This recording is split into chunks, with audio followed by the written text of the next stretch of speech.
E aí, galera do Simula Baiana, professor Genal entrando aqui na área para corrigir mais um Simula, né? O Simula foi show de bola e a gente traz aqui, ó, uma temática no texto que vai falar sobre medula. Já quero destacar com vocês que a medula espinhal, ela é componente do sistema nervoso central, beleza? Seria bom se eu estivesse compartilhando a tela com vocês, mas vamos fazer isso agora. Ó, gente, nessa primeira questão aí, a gente traz essa ideia, né, de um texto falando sobre um problema que foi noticiado aí na mídia. Esse problema, ele traz uma lesão na medula e, como eu disse a vocês aqui, ó, medula é componente do sistema nervoso central. Então, sobre essa temática, ele traz o seguinte: o traumatismo atingiu uma área do sistema nervoso periférico, falso, foi sistema nervoso central.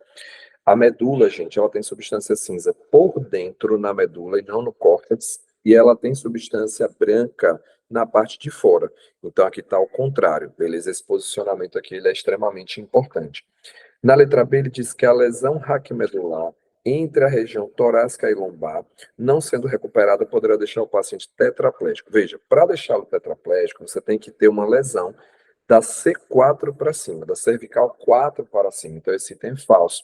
E essa questão de tetraplegia, paraplegia já foi cobrado também na prova da Baiana. A gente tem a letra C com o gabarito, o órgão afetado de origem ectodérmica, né, do folheto embrionário ectodérmico, componente do sistema nervoso central e responsável por reflexos, que são respostas involuntárias. Verdadeiro. Letra D, a lesão compromete um órgão responsável pela coordenação de movimentos finos e pelo controle cardiovascular. Isso é falso, tá? A medula não faz isso. Controle cardiovascular, a gente fica por conta do bulbo, o bulbo é o centro cardiorrespiratório, e ele diz na letra E que da medula espinhal partem 12 pares de nervos encefálicos. Gente, aqui é uma questão que o próprio texto ajuda. No sistema nervoso periférico, a gente tem nervos. São 12 pares de nervos cranianos, né, partindo do encéfalo, e a gente tem, cadê a medula espinhal? Parte da medula espinhal, a gente tem 31 pares de nervos, que são os pares raquidianos partindo. Então, isso aí é falso, uma questão sobre a parte anatomofisiológica do sistema nervoso. Na 18, ele vai falar sobre a fosfoetanolamina e ele vai falar que ela já foi utilizado ou discutido sobre o câncer, né?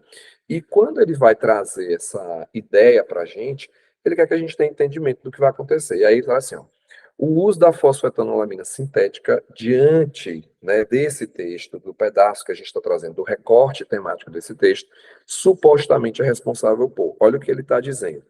Ele está dizendo que a fosfetanolamina imita uma substância do organismo que faz com que o sistema imunológico, ó, reconheça células cancerosas e passe a combatê-las. Veja, o texto que eu utilizei é um texto de 2015 e ele não está dizendo que ela vai fazer, é para a gente fazer baseado no texto, vai ativar o sistema imunológico. Então, vamos lá. Supostamente, por conta do texto, essa é uma molécula responsável por estimular o linfócito D a transformar-se em plasmócito. Isso é falso, tá? Quem se transforma em plasmócito não é o linfócito CD8, é o linfócito B. O linfócito CD8 ele é uma modalidade de linfócito T. E linfócitos CD8 não produzem anticorpos, o plasmócito sim. Na letra E também não seria defesa celular, anticorpos correspondem à defesa humoral, tem esse ponto. Na letra E, ele diz assim: induzir o sistema imune a destruir as células agressivas e invasoras em que o controle do ciclo tenha se perdido. Ou seja, são as mutações aí, né? Ocorre uma mutação no proto-oncogene, gera um oncogene, eu perco o controle do ciclo celular, eu vou ter aí uma célula com câncer. É o que a letra B está trazendo, é o nosso gabarito. Na letra C, ele diz que vai inibir a expressão do gene P53. Isso é falso, gente. O P53 ele é ativado para evitar que a gente tenha um câncer. Então, eu não quero inibir isso aí, ok? O P53 ele não desliga genes suicidas, ele liga quando a gente percebe que existem erros irreparáveis no genoma. Então, identifiquei um erro, vou parar o ciclo celular. Eu paro o ciclo celular para poder resolver os problemas. Se eu perceber que não tem resolução, o que é que eu faço? O gene P53 ativa genes suicidas que matam a célula. Letra D de dado, ativar a expressão de oncogenes. Não é isso que eu quero, porque oncogenes eles vão causar o câncer. Letra E, expressar genes capazes de estimular os macrófagos a produzir anticorpos. Macrófago não produz anticorpos, beleza? Então esse item é falso. O que o macrófago pode fazer é defesa fagocitária, mas não entra nesse contexto. Então a gente fica aí com essa questão que falava sobre câncer, questão 18, letra B de bola, fazendo uma mistura entre câncer e sistema imunológico, tá? Na 19, ele traz para a gente o splice. Splicing que é importante, splicing que já caiu algumas vezes em prova aberta da Baiana. E ele fala para a gente que a gente tem entre 20 a 25 mil genes e a gente produz 400 mil proteínas. Isso se deve ao splicing alternativo, tá? Agora vamos lá. Na letra A, ele diz assim: podemos afirmar que o splice alternativo consiste na reorganização de exons, porções codificantes, em combinações distintas que culminarão com a expressão de RNA mensageiro diferente. Esse processo é capaz de gerar cadeias polipeptídicas distintas, justificando o maior número de proteínas em relação aos genes. Perfeito, tá? É o que explica a gente ter mais proteína do que gene. Na letra B, ele diz que no splicing, o RNA mensageiro possui o mesmo número de nucleotídeos que o imediatamente transcrito. Isso é falso, porque você produz um RNA mensageiro com introns e exons, você remove os introns para depois liberar um RNA mensageiro final, né, maduro, apenas com exons. Esse é um produto, esse processo de maturação do ácido ribonucleico objetiva a ampliação da diversidade biológica. Veja, o splicing alternativo, sim, tá? Falso, letra C. Após o splicing no núcleo, há uma etapa de tradução no citoplasma. Até aí, beleza. A formação de polissomos específicos aderidos ao ergastoplasma permitirá que, a partir de um mesmo segmento de RNA, os ribossomos produzam proteínas com estruturas primárias diferentes. Ó, se é o mesmo segmento de RNA, não tem como você produzir estruturas primárias diversificadas. O tipo de proteína vai ser o mesmo, tá? Letra D. Os 20 e 25 mil genes humanos constituem a eucromatina formada exclusivamente por exons. Vejam, muita gente confunde isso. Vamos pegar, por exemplo, uma eucromatina. Eucromatina é um gene que está ligado. Um pedaço de DNA que está com genes ligados. Neste gene que está na eucromatina, descondensado e ativado, existem introns e exons. Não é a heterocromatina, é intron, a eucromatina exon. Não existe essa relação, beleza? Então, esse item é um item falso. Nos genes que eu tenho lá, eu vou encontrar introns e exons, tá? Letra E, a editoração do RNA é um processo universal nos seres vivos. Não é um processo universal, tá? Por exemplo, bactérias, elas não têm essa característica, porque todo o DNA que ela tem lá é codificante, né? Ele diz que a presença disso gera mutações. Não, isso aqui não gera mutações gênicas. Mutações são erros que alteram a sequência de bases. Beleza, gente? Então, falsa essa parte. Na 20ª, ele traz assim, vai falar sobre acúmulo de nutrientes e no final ele diz assim, ó, em geral provém da ação humana e ele fala sobre tratamento de esgoto. Ele fala sobre matéria orgânica. Ele fala sobre grande fonte de nutrientes. Ele está falando, gente, sobre eutrofização. Eutrofização é quando você tem um excesso de nutrientes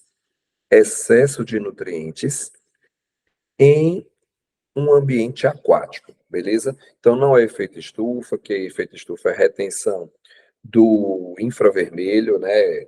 Ó, ozônio, metano, o próprio vapor de água, o CO2, eles aprisionam, né, o infravermelho. Magnificação trófica é o que a gente tem quando vai acumulando metais pesados ou inseticidas como o DDT. Chuva ácida tem uma relação com óxidos à base de enxofre e nitrogênio.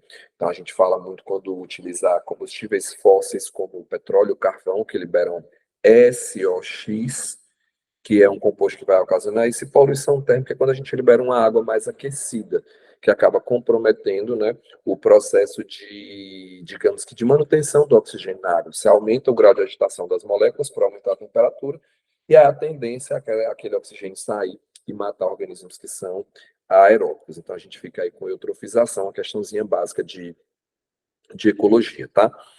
Na 21, ele vai falar sobre Darwin. E é importante a gente entender as contribuições de Darwin. Às vezes, o texto, ele não vai trazer para a gente algo que é comum, seleção natural e tal. Ele quer que a gente entenda outras coisas, tá? Então é bom a gente entender para as provas as influências que Darwin teve e também é bom a gente entender para as provas outros aspectos relacionados, por exemplo, com as outras contribuições. Sobre a temática abordada, letra A, o enredo darwiniano desenvolve-se numa evolução com intencionalidade. Isso é falso. Evolução com intencionalidade, busca pelo perfeito e completo, né, é a ideia de Lamarck. Isso aqui é falso. Letra B, a seleção natural direciona o aparecimento de novas características. Gente, o aparecimento de novas características se dá por mutação. A seleção, ela seleciona, tá? As variabilidades dentro da variabilidade que já existe, ok? Dentro da variabilidade que já existe. E características neutras eu não consigo explicar com seleção natural, mas eu consigo explicar com deriva. Na seleção natural você tem que ter uma coisa boa e uma coisa ruim, beleza? Na letra C, a análise do bico dos tentilhões das Ilhas Galápagos, no Pacífico, permitiu que Darwin percebesse que as mutações criam. Darwin não tinha conhecimento sobre mutação. Ele realmente percebeu variabilidade nas Ilhas Galápagos, mas ele não sabia qual era a origem dessas variações, tá, gente? Na letra D, a explicação dada por Darwin para as variações intraespecíficas permitiu que o Darwin ele não conseguiu explicar, foi justamente o que faltou. É o que traz dentro do neodarwinismo. O neodarwinismo ele traz para a gente justamente essa ideia. Ele explica para a gente a origem da variabilidade. E na letra E, a ideia de ancestralidade comum, da descendência com modificação e da reprodução diferencial dos mais aptos, aliada à adaptação por seleção natural, compõe o legado de Darwin. Perfeito. Aqui a gente traz uma outra análise, né, um outro ponto para a gente levar em consideração e entender direitinho como é que vai funcionar, tá? Na 22, uma questãozinha de endereçamento, de organelas, e ele diz assim, ó, traz aqui retículo rugoso, ó, vesícula de transporte chegando ao complexo de Golgi, tem aqui uma fagocitose, tem aqui vacúolo autofágico, tem aqui vacúolo digestivo na heterofagia, e a gente vai fazer essa relação com o lisossomo e esses componentes. Letra A. Enzimas produzidas no complexo de Golgi. Enzima não é produzida no complexo de Golgi. A enzima ela pode ser produzida no retículo, mas no complexo de Golgi, não. Ok? Agora, elas são produzidas no retículo endoplasmático rugoso, vão para o complexo de Golgi para compor os lisossomos. Aí, realmente, a proteína tem que ter um peptídeo sinal, porque senão ela não vai aderir ao retículo rugoso. Então, os ribossomos isolados, eles produzem proteínas sem peptídeo sinal, os ribossomos aderidos têm o peptídeo sinal, sequência sinalizadora. Na letra B, as proteínas produzidas pelo retículo rugoso são endereçadas à face cis. Ó, a face cis é a face de chegada das moléculas aqui no complexo de Golgi, e a face de saída é a face trans. Então, realmente, são produzidas no retículo endoplasmático rugoso, chegam ao complexo de Golgi pela face cis. Perfeito, tá? E aí ele diz que elas vão para o complexo de Golgi, onde a gente vai fazer a glicosilação, perfeito. A glicosilação é a modificação dessas moléculas, né? Vai ser adicionado carboidrato a elas. E elas são destinadas à membrana, perfeito. Aqui é o nosso gabarito. O vacúolo autofágico se forma por meio da fusão do lisossomo com o fagossomo. Olha só, autofagia é você digerir algo da própria célula. O lisossomo se fundindo com o fagossomo, a gente vai ter aqui um caso de heterofagia. Beleza, gente? Heterofagia. Então, esse item ele é falso. Ok? Letra D. A entrada de partículas alimentares é possível por conta da autocelagem resultante da ação das proteínas. Vejam, esse processo aqui de fagocitose, realmente ele depende da autocelagem, tá? A autocelagem, ela é resultante da ação, da elasticidade e do poder de regeneração da membrana, graças à característica anfifílica ou anfipática de quem? Dos fosfolipídios. Então, não tem relação com as proteínas, tá? Isso aqui é falso. E na letra A, o retículo rugoso é responsável pela síntese de colesterol, falso. O colesterol, ele diminui a fluidez da membrana e ele é produzido no retículo liso, beleza? Realmente, nos animais, a gente vai ter essa característica. Essa foi a questão 22. E, para finalizar, a gente tem a questão 23, uma questão também básica, falando sobre a ocitocina. E sobre esse hormônio, pede para a gente dizer A ocitocina é armazenada e secretada pela adenohipófise. Veja, a ocitocina ela é produzida pelo hipotálamo e ela é armazenada e secretada pela neurohipófise. Tá? A neurohipófise é que é a porção posterior. A adenohipófise é a porção anterior. Letra B de bola. O hormônio em questão é liberado para induzir o parto e a ejeção do leite. Perfeito. Letra C. É um hormônio gonadotrópico. Veja, gonadotrópico vai atuar sobre as gônadas, cujo pico ocorre no meio do ciclo menstrual para a ruptura do folículo. Veja, aqui estaríamos falando sobre o LH. Essa letra C está falando sobre o LH, que é o hormônio luteinizante. E na letra D, o hormônio estimula a contração do endométrio, da musculatura lisa, do útero das mulheres. O hormônio estimula a contração do miométrio. Aqui é uma pegadinha, muita gente cai, tá, gente? Ó, é a contração do miométrio. O miométrio é que é a musculatura. O endométrio é a camada que descama. E letra E, em casos de disfunção da adenohipófise, há alterações nos níveis normais, que seria da neurohipófise e não da adenohipófise. Beleza, gente? Bom, deixar um abração aí para vocês. Tenho certeza que esse simulado ajuda muito vocês a ter um guia do que estudar, como estudar. Façam um estudo ativo, aproveitem a nossa resolução e até o próximo Simula Baiana. Beijão, viu, gente?